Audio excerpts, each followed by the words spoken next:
Welcome to Arika's kitchen. Explore the foodie in you.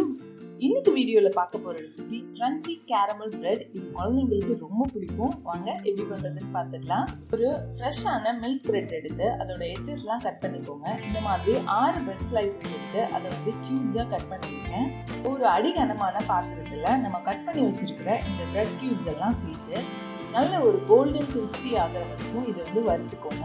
இப்போ நம்ம bread cubes எல்லாம் நல்லா மொறுமொறுப்பாயிடுச்சு. இந்த மாதிரி கையால் நசுக்கி பார்த்தீங்கன்னா அது உடைஞ்சு போகும். அந்த அளவுக்கு இது வறுத்து எடுத்துட்டு தனியாக ஒரு பாத்திரத்தில் ட்ரான்ஸ்ஃபர் பண்ணி வச்சுக்கோங்க.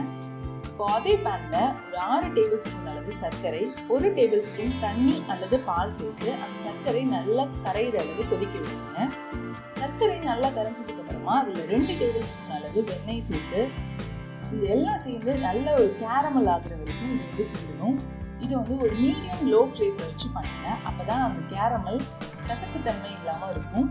நீங்கள் ஹை ஃப்ளேமில் வச்சு டக்குன்னு பண்ணிட்டீங்கன்னா கேரமல் சீக்கிரமாகவே கசந்துடும். இப்போ பார்த்தீங்கன்னா நம்மளோட கேரமல் தயாராகிடுச்சு. இந்த ஸ்டேஜில் நம்ம வறுத்து வச்சிருக்கிற இந்த பிரெட் க்யூப்ஸை சேர்த்து நல்லா மிக்ஸ் பண்ணிடுங்க. அந்த ஒவ்வொரு பிரெட் க்யூப்ஸுமே அந்த கேரமலில் நல்லா கோட் ஆகணும். அந்த அளவுக்கு நல்லா மிக்ஸ் பண்ணிடுங்க.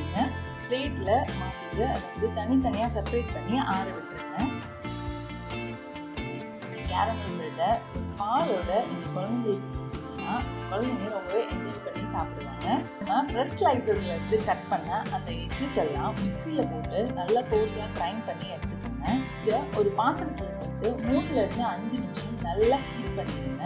அந்த பிரெட்டை நீங்கள் கையால் தொட்டு பார்த்தீங்கன்னா நல்லா தெரியும் அது நல்லா ஹீட் ஆகிருக்குன்னு. அந்த ஸ்டேஜில் இதை ஆஃப் பண்ணிடுங்க. நம்மளோட பிரெட் கிரம்ஸ் தயாராகிடுச்சு. இதை நல்லா ஆறுனதுக்கு அப்புறமா ஒரு ஏர்டைட் கண்டெய்னர் பாக்ஸில் போட்டு நீங்கள் ஸ்டோர் பண்ணி வச்சுக்கலாம். இது அப் டு 6 மந்த் வரைக்கும் கெடாமல் இருக்கும். ட்ரை பண்ணி பாருங்கள். இந்த ரெசிபி உங்களுக்கு பிடிச்சிருந்ததுன்னா உங்கள் ஃப்ரெண்ட்ஸ் அண்ட் ஃபேமிலிக்கு ஷேர் பண்ணுங்கள். தேங்க்ஸ் ஃபார் வாட்சிங்.